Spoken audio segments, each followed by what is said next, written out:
Dios les bendiga. Les invitamos para que se unan a la transmisión que se hace desde Casa Resurrección aquí en Jalapa, Veracruz, México.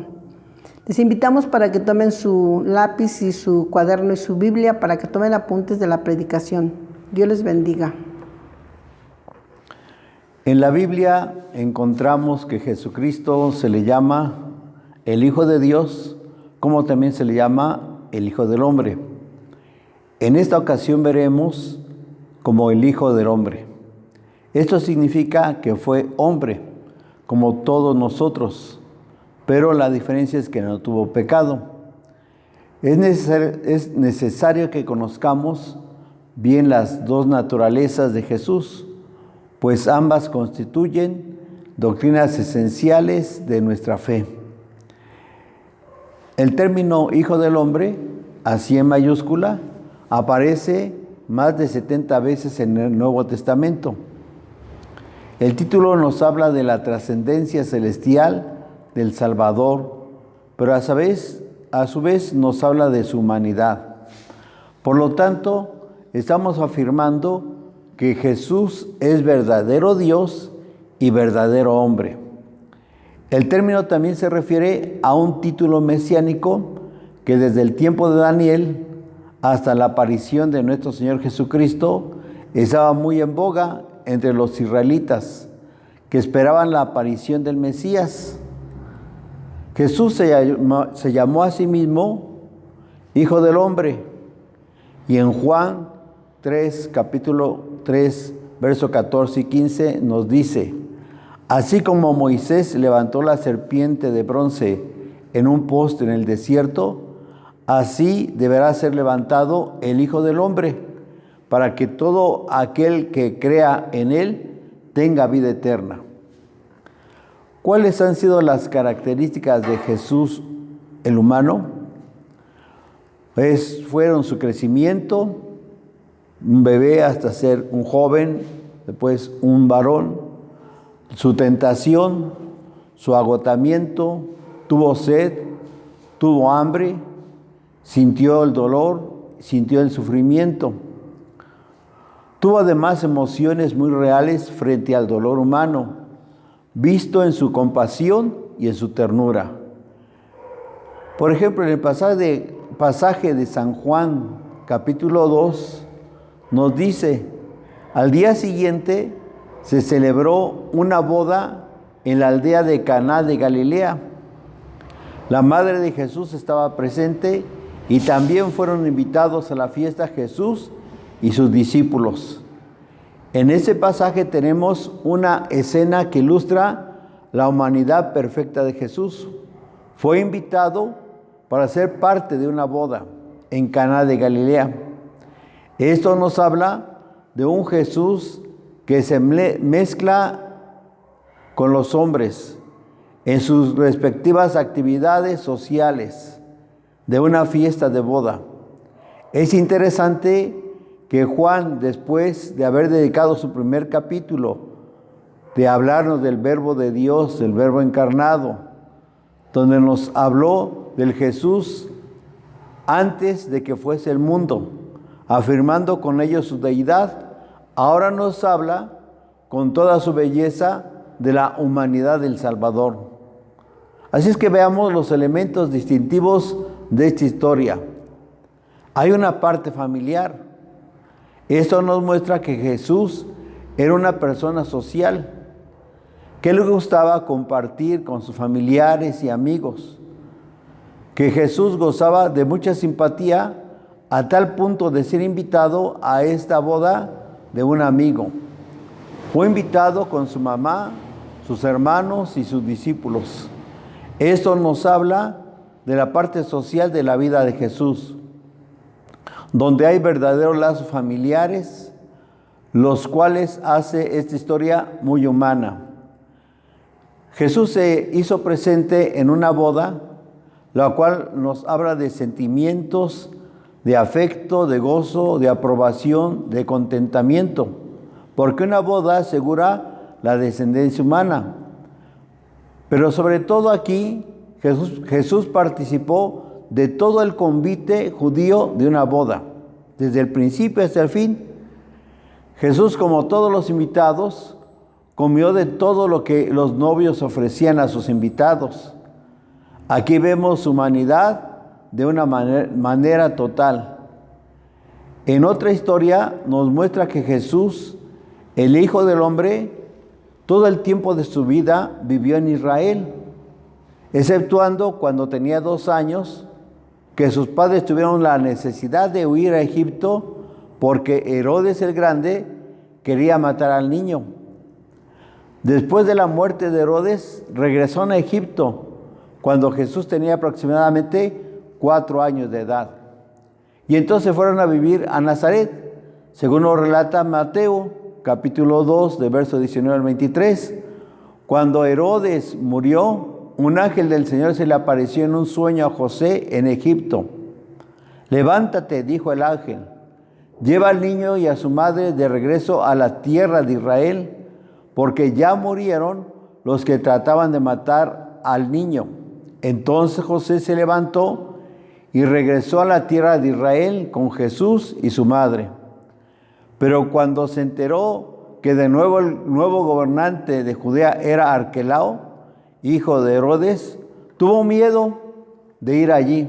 Entonces, luego de ser advertido en un sueño, se fue a la región de Galilea. Después la familia se fue a vivir a una ciudad llamada Nazaret, y así se cumplió lo que los profetas habían dicho: lo llamarán Nazareno.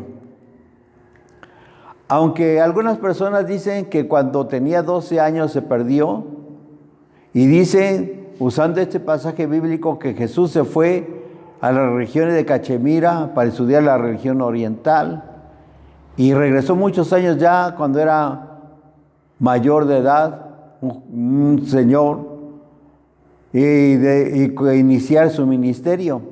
Pero esto no fue así, solamente son pensamientos que a unas personas se les mete en la cabeza. No fue así, porque si leemos con cuidado el pasaje de Lucas, capítulo 2, del verso 41 al 52, que leemos que dice así: cada año los padres de Jesús iban a Jerusalén para el festival de la Pascua. Cuando Jesús tenía 12 años de edad, asistieron al festival como siempre. Una vez terminada la celebración, emprendieron el regreso a Nazaret, pero Jesús se quedó en Jerusalén. Al principio sus padres no se dieron cuenta, porque creyeron que estaba entre los viajeros. Pero cuando se hizo de noche y no aparecía, comenzaron a buscarlo entre sus parientes y amigos. Como no pudieron encontrarlo, regresaron a Jerusalén para buscarlo allí. 3 días después, por fin lo encontraron en el templo, sentado entre los maestros religiosos y escuchándolo y haciéndole preguntas. Todos los que oían quedaban asombrados de su entendimiento y de sus respuestas. Sus padres no sabían qué pensar, porque Jesús solamente había estado desaparecido 3 días, no años, 3 días solamente. Entonces sus padres no sabían qué pensar. Hijo, ¿por qué nos has hecho esto? Dijo su madre. Tu padre y yo estamos desesperados por todas partes te hemos buscado. Y entonces les preguntó, pero ellos no entendieron lo que quiso decir. Luego regresó con sus padres a Nazaret y vivió en obediencia, y su madre guardó todas estas cosas en su corazón.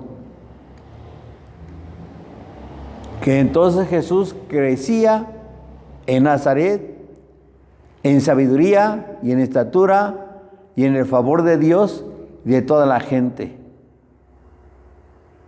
Así es que Jesús regresó a Nazaret y aprendió el oficio de su padre José de carpintería.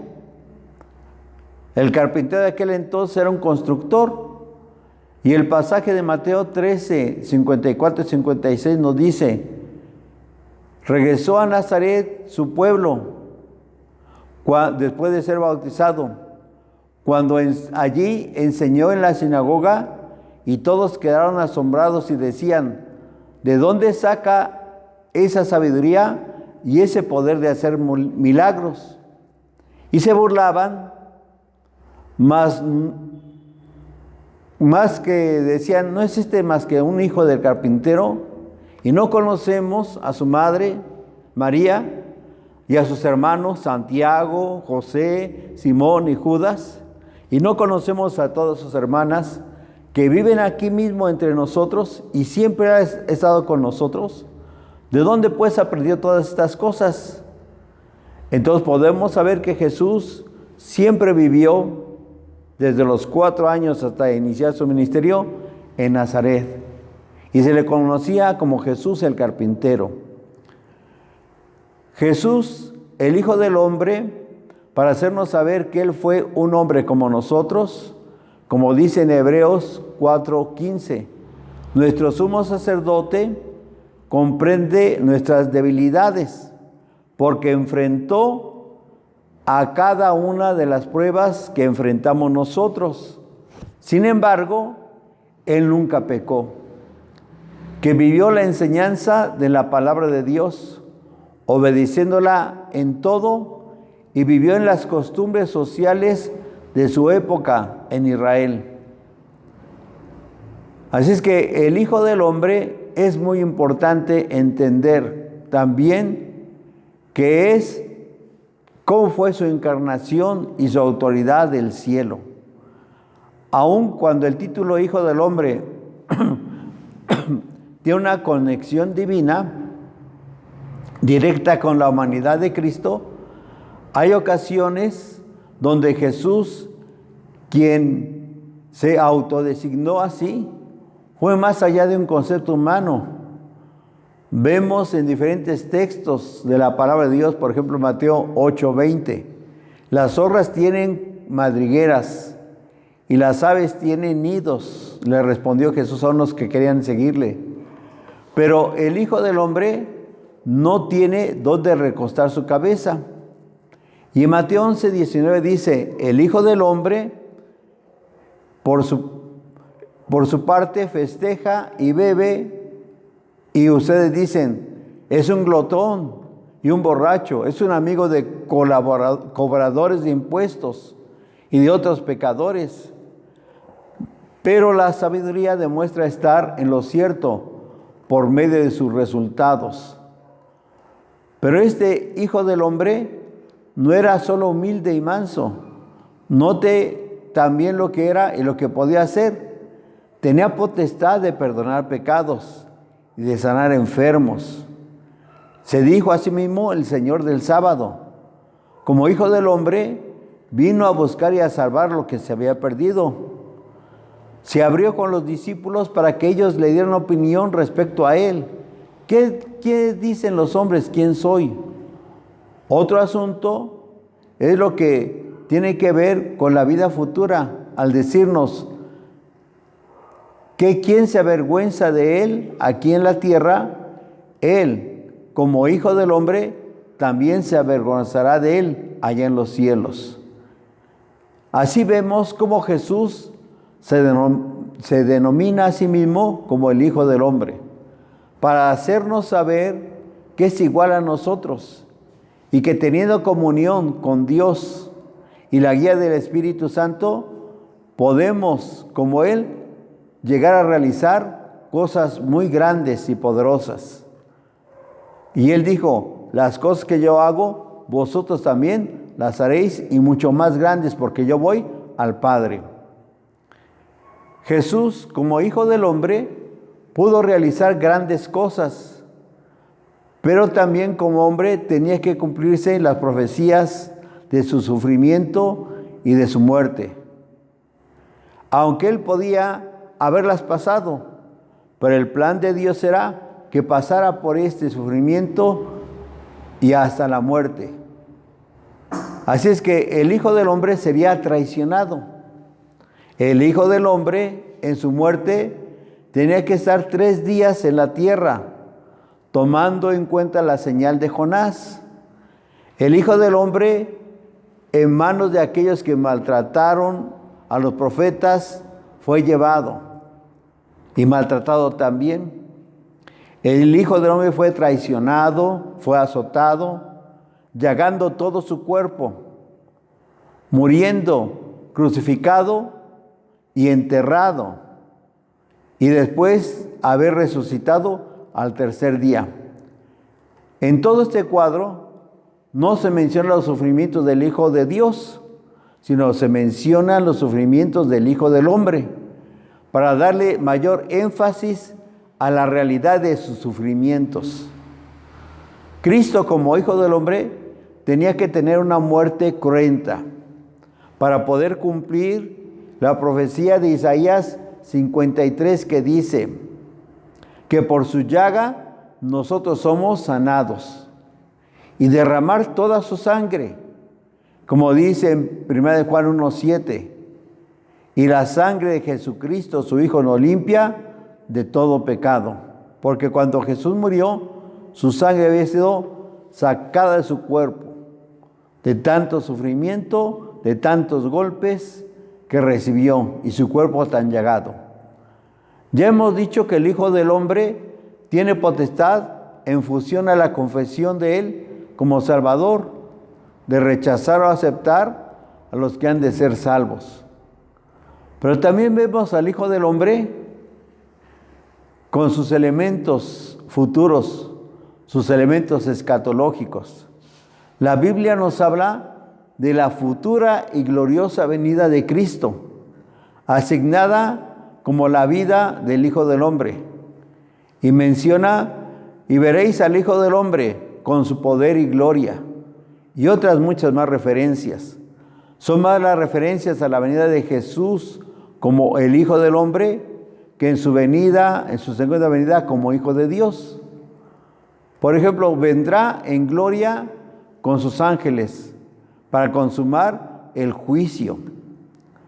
Será una venida gloriosa para renovación y regeneración y la resurrección de nuestro cuerpo, semejante, y vamos a ser resucitados semejantes a la de Él. Su venida será repentina.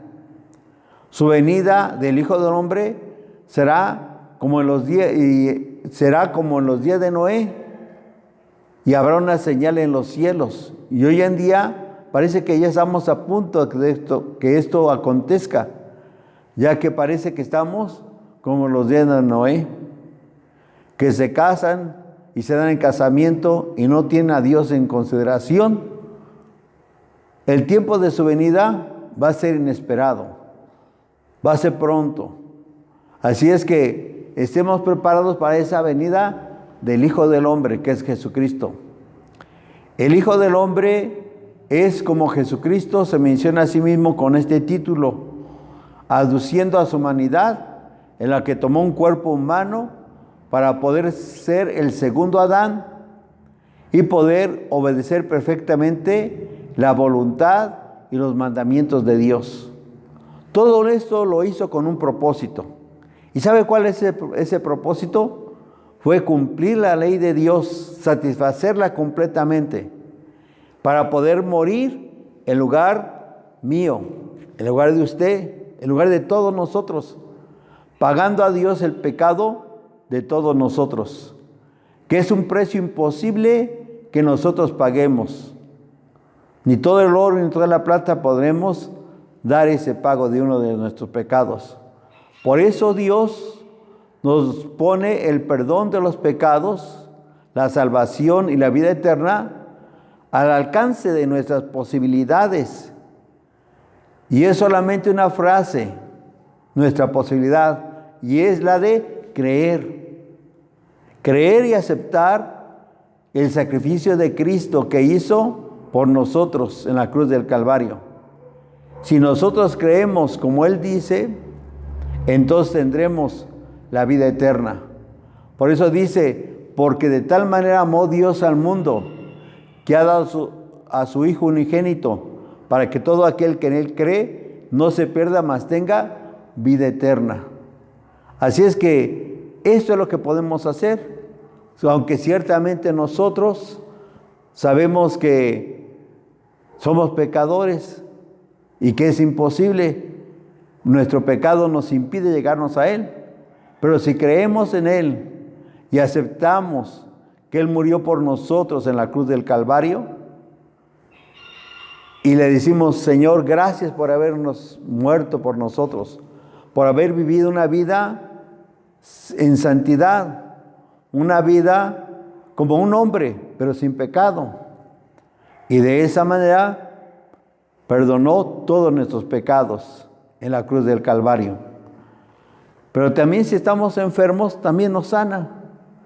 Así que tenemos esta doble bendición. Podemos obtenerla ahorita.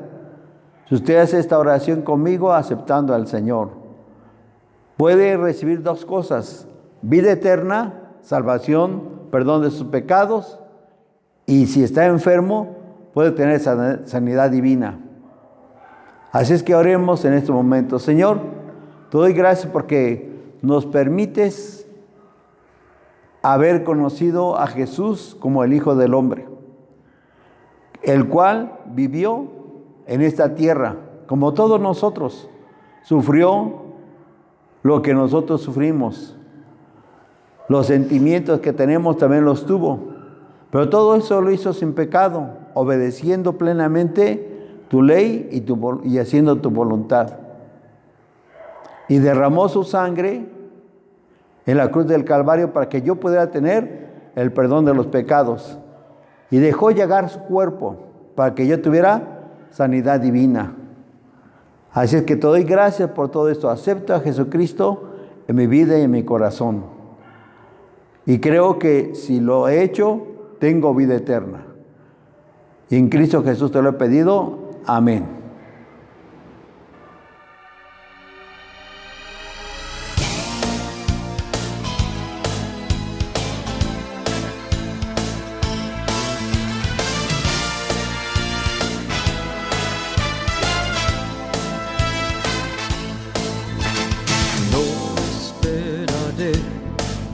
Que lo hagan por mí. Quiero ser parte del cambio. No esperaré, pues tú me has enviado a mí, a este mundo, a compartir. No me detendré, tu palabra llevaré. Quiero ser parte del cambio. No me detendré, con lágrimas yo sembraré y con regocijo segaré. Pues solo tú, Jesús, tienes palabra de vida eterna y salvación. Pues solo tú, Jesús, tienes palabras de vida eterna y salvación. No esperaré a que lo hagan por mí.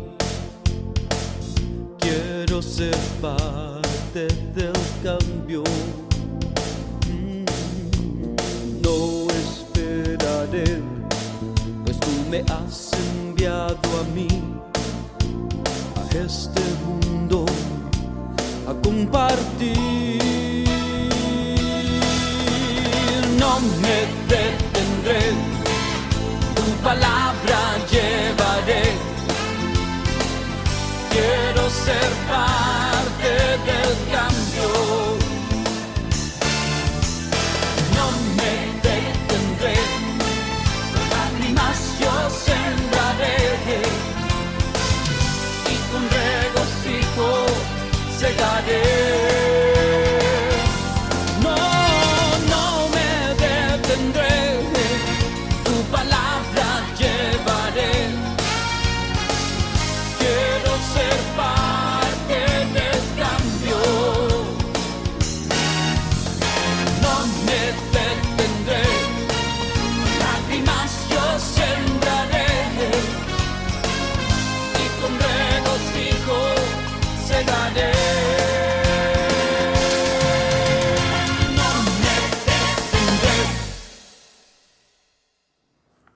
Les invitamos para que nos unamos a la oración por las necesidades.